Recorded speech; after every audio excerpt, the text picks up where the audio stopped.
Hey everyone, welcome to the Industry Show. I'm your host, Nitin Bajaj, and joining me today is Sindhu Sriharsha. Sindhu, welcome on the show. Thank you, Nitin. Definitely honored to be here on the show and looking forward to a conversation. Likewise, and pleasure is all ours. Let's start with who is Sindhu? Yeah, who's Sindhu? Yeah, I get asked this question a lot of times, but Sindhu is a person who wears different hats on a given day. I'm a cricketer. I am a non-profit founder. I am a consultant manager in my day-to-day 9 to 5 job. I'm a mother. And I'm a wife. That's who I am. And over the days, I wear different hats in different times of the day. And sometimes wearing multiple hats at the same time, right? Yes, yes. You learn to multitask when you become a Yes. mother. So I think, yes. We're excited to hear about a lot of these different hats that you wear and excel at. Uh, let's start with talking about Aspire. Tell us what it is, why did you start it, how did you start it, and where are things at, especially when it comes to the impact that you've been able to create through Aspire.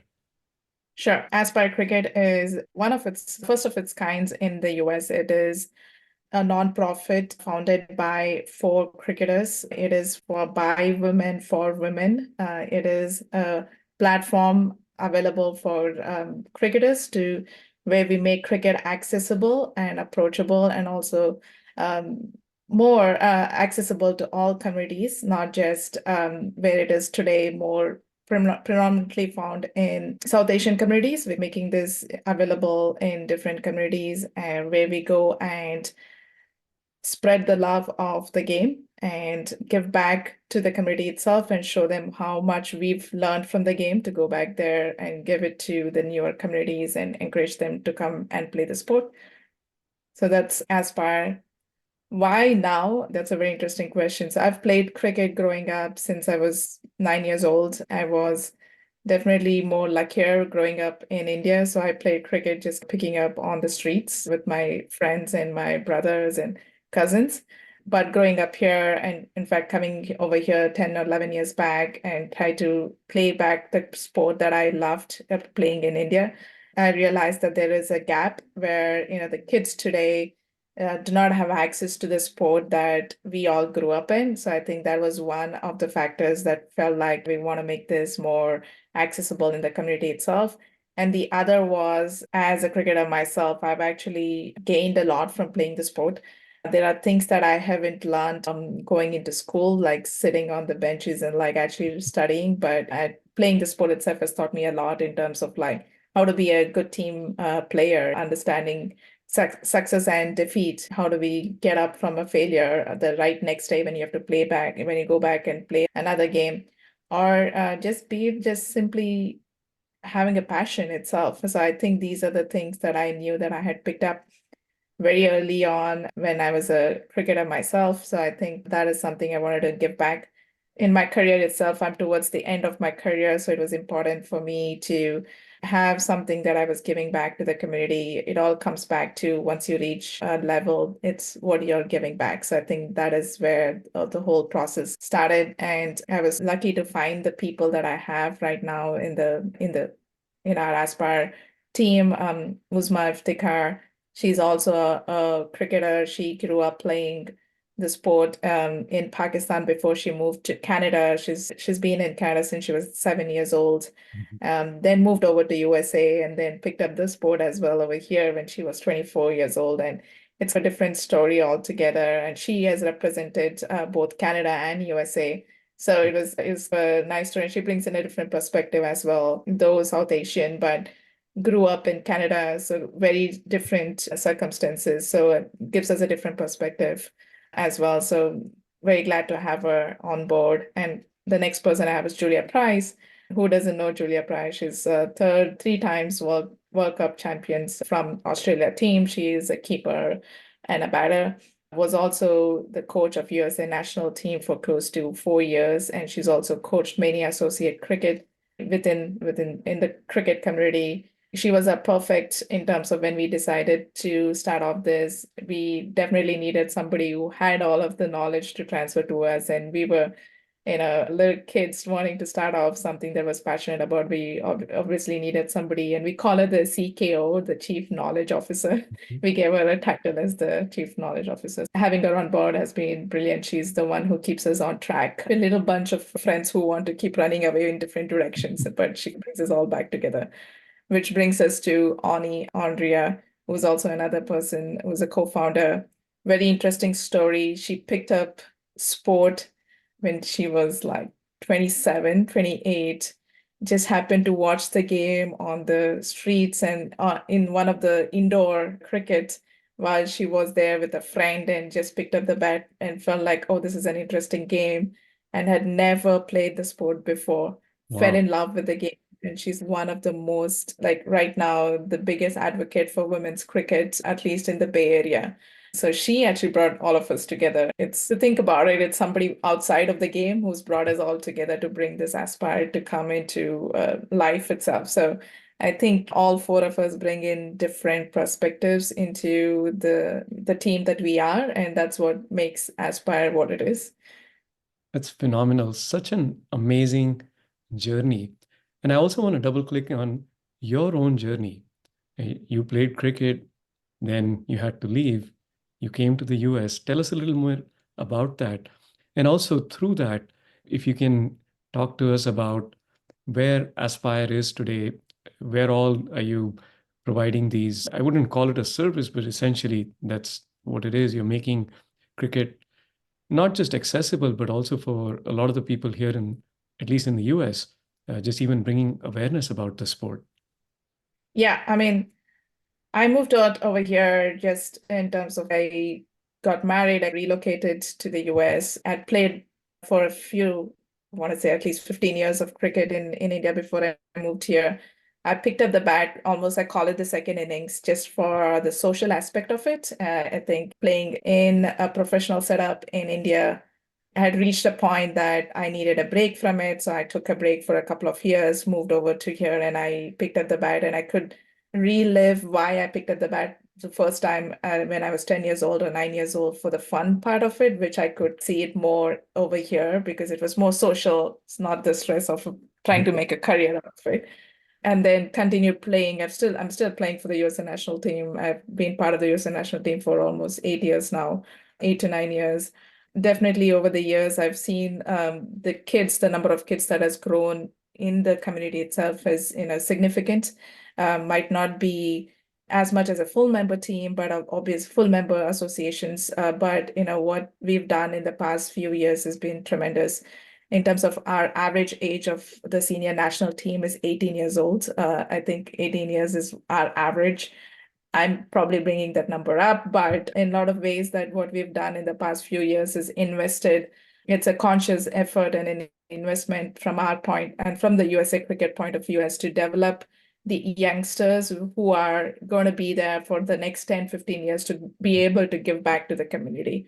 So in the meanwhile, what we are trying to do in the Aspire is make this more approachable, more in terms of like accessible and also in terms of like affordable as well. So in the current structure of cricket in the US is more academy based. It's definitely more a lot of academies that are around and hubs around the US where you can go play cricket. But what our vision is obviously wanting to take this to the school levels, taking it to the college, taking it to the club level. One of the examples is we ran a summer program in Compton, LA, last year, a couple of years back, with the Compton Soccer Latino Club. So it was a girls' club. So we ran summer program with them for 3 months. We went out there for a couple of times, did a discover pop-up cricket, like an event which we bring all of the girls together and even boys together, whoever wants to understand the sport. We go out there, set up an event for 2 to 3 hours, introduce the cricket itself, get them interested in it. The coaches out there who are available, who are in the system, like the soccer coaches, the cricket coaches, we give them a program that they can follow Mhm. for the next 3 months. It's a program that they can follow. And then eventually we are obviously there for them to come back to us in terms of like resources to come back and ask any questions and help them out. And eventually, towards the end of the 3 months, the Compton County was so impressed with the program that was followed by these kids. A couple of kids actually got scholarships to go away from school, to go away to college based on the program that they had followed, showed the commitment. So I think some of the programs that we've ran is something like that. We've also gone to Mhm. Girls Inc. Nonprofit, again in the Oakland. We ran a discovery pop-up for about 150 girls, did a pop-up sessions for just introducing the sport itself for the age group of, this is around 12 to 17 years age group. Some of them had played softball, so it was easier for them to pick up the sport itself. And in a matter of 2 days, when we did this Discover pop-up, we had so many softball players wanting to try the sport again. So I think our vision is more in terms of trying to tap these markets that not have been tapped yet. Look for players from other sports that can easily transfer the skills that are already acquired into cricket, especially softball or even hockey. There are a lot of examples that I can talk about in terms of Erica Rendler, one of the USA mainstay a couple of years back, was a field hockey player at Berkeley and who transferred and played cricket for a number of years. Once she had actually graduated, she did not play any field hockey because there is no program to play after you've graduated. But she found cricket. She was able to transfer the sport that she had learned, the skill that she had learned from field hockey into cricket, and actually represented the USA for close to 8 years and played World Cup qualifiers and was one of our mainstays. So that's like a glory story, right? So just that we're able to provide that platform. And I think that's where our vision is. In terms of impacts, we've done almost close to 11 programs so far in 4 different cities, made an impact for about 175 girls. Wow. And I had to write that down. And we have about 80 plus hours or more in terms of like impact hours volunteering in our nonprofit. That's really amazing. Congratulations and kudos on all of this. I grew up playing cricket. I think it was a requirement. We all had to, right? It was all over the place. We couldn't get away from it. So thank you for doing what you do, bringing the sport here, and also to our next generation, not just as you said in the South Asian community, but it's a beautiful sport. It teaches you many, many different things. So thank you for giving that as an option to the next generation. I'm curious to hear as you're doing this, especially introducing a relatively unknown or a new sport to a new demographic, what is the one big challenge you're facing? One big challenge I would say is our own capacity in Mhm. terms of like scalability and capacity. All of us, all the four of us that are co-founders, we have no other people working with us, but we also have a 9 to 5 job. We currently also play full time. So it kind of getting us having the capacity that we have, that we can give back. In how many hours can we in a week give to Aspire itself? That's our biggest problem. And also like limited financial resources. There's something that we are actively looking for. We do have a nonprofit kind of a sponsor. We are an official nonprofit partner with SF Unicorns, which is one of the MLC teams. Mhm. They have helped us a lot over this year, but I think what we definitely lack is like expertise in nonprofit strategy, because none of us come from that background. We just decided one fine day on the couch that we're going to do this. And it's now starting to scale, and it's definitely scaring us a little bit more. We've found some traction now. There are a lot of people wanting us to do a lot of things, but understanding what's our strategy. Where do we see ourselves in the next 3 or 4 years? And I think just like having those plans written out will be important for us going into 2025. That's something that we are looking into, trying to bring in a little bit more expertise into our board itself and creating a board.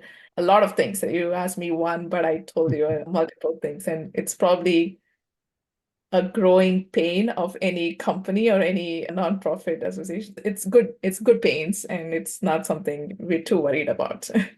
Yeah, it's a great place to be. Again, congratulations. And a lot of this kind of resonates with jumping off the plane and building another one as you're in flight. So that's super exciting. Now, on the flip side of the challenge, and you touched upon this a little bit, What's the most exciting opportunity you're all looking at? The most exciting opportunity is definitely the school system. Mm. They especially in the Tri-Valley area that we are, and especially in Bay Area that we are, most of the schools are being acceptable. They understand that we can build this as a sport within the school systems, and I think being able to tap that market would be the most exciting opportunity, that not just Aspire Cricket, I would say, for every other parties that are involved wanting to move this to the kind of move the needles after the World Cup. And I think not just for Aspire Cricket, I just want to make it sure that everybody else is all this is going to take a village or much more Yeah, than that to build it. But I think that's probably our biggest opportunity. love that. Now, as we look into the future, I want to pause, reflect, and ask you to share two moments in your own personal and professional career where one, things did not work out as you had expected, there was failure, lessons, and another one where things exceeded your own expectations and became a success beyond your imagination. Yeah, these are tough ones when you ask somebody who's had at least 20 years of cricket under her belt. I think I'm going to use a personal in terms of my failure and then what I learned from it and how it probably resonates with what's going to happen with our with Aspire and as we grow as well. Is in 2019 I did go away to a World Cup global qualifiers in Scotland. I had worked extremely hard and prepared for it for the tournament. Obviously, didn't have a great one, came back not doing very well. And once I was starting to sit down and reflect on it, and I think what I realized is I had put in the prep, but not the right prep. So I think the process itself was missing. So I think something that I learned towards the end of it was that investing on the process and building the right process was more important than the result itself. So I think that kind of applies with everything that I do today. It's that I reflect on the processes more, not on the results. If I am comfortable with the process, then I know towards the end of it, the result will come, maybe not immediately, but at some point the results will be there. So I think paying that importance to the process itself. So that's something that I try and right now think through everything that I do, not just playing on the field, but as simple as even having the lunchbox for my son. If I've got everything right there and I have all of the macronutrients that we talk about there and keep working hard in building that, eventually he's going to be able to finish that box off. Yeah, keep the eye on the process, not necessarily the prize, because some days Yeah, you get it, some days you may not. Yeah. yeah, correct. Yeah, success story. Whew, that's also a tough one to pick, but um, something that I'm definitely proud of is leading USA team in three Americas regional qualifiers in Florida 2019, Mexico 2021, LA qualifiers in 2023. And all three we were victorious and we were the champions. We were able to qualify to the next stage to the global qualifiers. That probably is something that I cherished throughout my life. And definitely setting up Aspire, and I think it's still very early on in our career when it comes to being an Aspire founder, but I'm still learning the nitty-gritty things of it. But I think just knowing that I have a platform now, when I do decide that I am done with playing, I have a platform that I can go back and still be involved in a way of giving back to the community itself and to the girls that I know very closely. Yeah. And I think to your point of focusing on the process, just bringing a sport and helping someone learn the intricacies of the sport, but through the sport about life, I think Mhm. that's such a joyful process in and of itself. And to be able to do that with dozens and hundreds of children is, well, youth, I should say, uh, Yeah. that must be really phenomenal.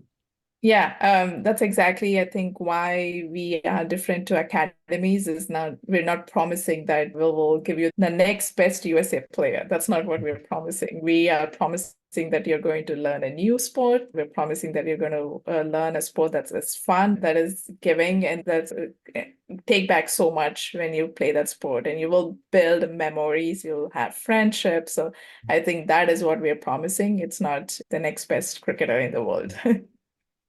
You mentioned fun, which reminds me, given all the different hats you wear, and several of them are full-time responsibilities, what do you do for fun? Uh, if and when you kick back, what is it that you do? That was a big sigh. You heard that, right? Honestly, I think that's something is an area for me to probably focus on a little bit more. I am pretty intense throughout with all the hats that I wear, but I do love going for a run, and that's probably something that off late that I've started picking up and I've started enjoying it.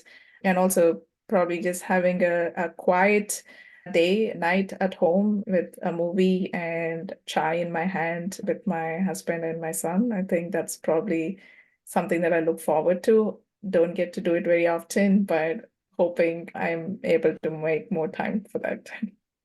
Looking forward to that. Okay. Yeah. So, in terms of books or podcasts, do you have a recommendation on either?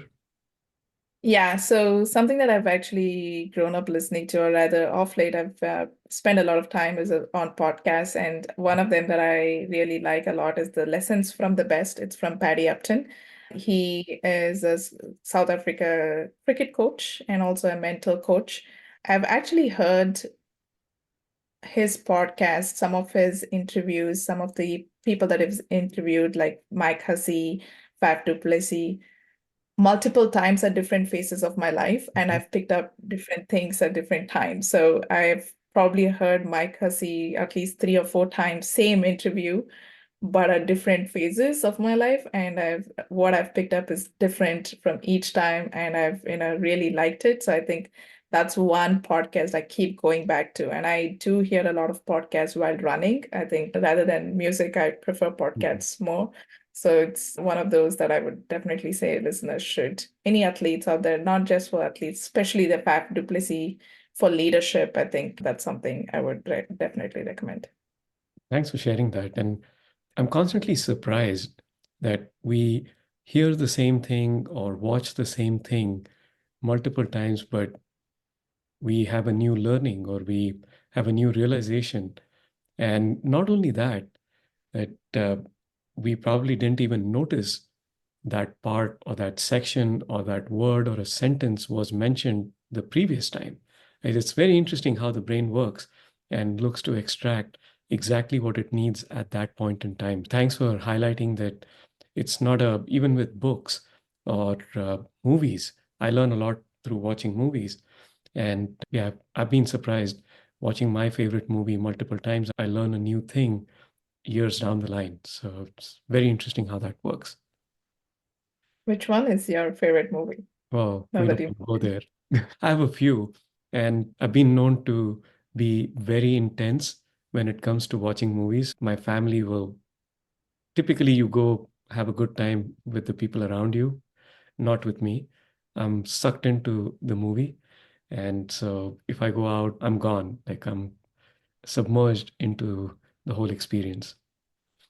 So yeah, I'm not trying to I can evade the understand. question. I'm saying I have quite a few of them and I do take my time and peace and just watch the movie. I don't want anybody around. Yeah, no worries. I grew up in a household. My brother is a director and a story writer, screenplay writer. So I know how he watches movie to how I watch a movie is completely different. So I know what you're trying to tell me. Yes. Yeah. I freak out when somebody says, "Oh, the movie's running in the background. I'm doing my work." But I can't relate to that. So Yeah. now on to my favorite part of the show, the one-line life lessons. Sindhu would love for you to share your life lessons with us. Yeah, this was a tough one when you did send over to me. It was not actually, but I had to write it down. I had to think through what what makes me who I am, and over the years, what has resonated to who I am. So I think I did write that down. I said, stay principled. I'm a very a person who has principles that I follow. That comes first over anything else. So I think that's my number one. Stay principled, honesty never runs out of fashion. So that's, I think, the second one. The third one I had was respect is the foundation of any relationship. And I think that's underlined respect, bold it, capitalize it. And I think that's number one for me. Then one with the leadership in terms of like lead with courage and selflessness. I think there's leadership is definitely something I fly is very close to my heart. Like I think over the years, the way I lead has also changed because of adapting to different people coming into the team. So I think yeah, just being selfless is the number one. The last one is honor your commitments and also your support system. You're not who you are without the support system. So I think honoring that is important. Love that. Sindhu, thank you so much for sharing the life lessons, but also for sharing your journey and story. Congratulations on the journey so far with Aspire and with all the different hats you're wearing. And as I said, doing an amazing job at every single one of them. Really appreciate it. Would love to bring you back on and talk about more of the successes you've had. Thank you so much, Nitin. I definitely enjoyed this one. Very different to what I'm used to from different podcasts, but loved the questions that you asked, and hopefully we can do this again. Looking forward to it. Thank you. Thank you.